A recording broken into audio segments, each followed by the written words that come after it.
Ultrabeton MChJ tashkil topganida faqat tovarni beton chiqarardik. 2024-yildan boshlab temir beton mahsulotlarini ham ishlab chiqarishni boshlaganmiz. 7 tadan boshlagan bo'lsak, hozirgi kunda 36 ta mikserimiz bor. Bitta nasos beton nasos bilan boshlagan bo'lsak, hozirgi kunda 3 ta beton nasosimiz bor. Shalanda texnikalarimiz bor, plita, temir beton mahsulotlarini yetkazib berish uchun. Temir beton mahsulotlarimiz PB plita ishlab chiqaramiz. Ispanskiy texnologiya. Undan tashqari LK6 latok, 2 LP3 latok, дорожный plitalar, bordyorlar, koloduslar, stalbalar ham, oporalar ham ishlab chiqaramiz.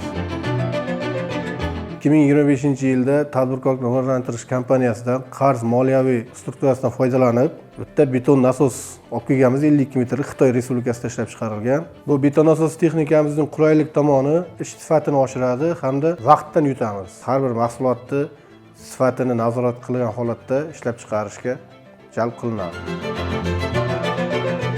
Kelajakdagi maqsadimiz asosan mana shu temir beton va suyuq betonlarni qo'shni MDH davlatlariga eksport qilishni yo'lga qo'yish rejalarimizda bor. Tadbirkorlikni rivojlantirish kompaniyasi bilan yanada hamkorligimizni kengaytirib, kelajakda texnikalarni olish, ishlab chiqarishni rivojlantirish, qo'shimcha ishlab chiqarish liniyalarini qurish rejalarimizda bor.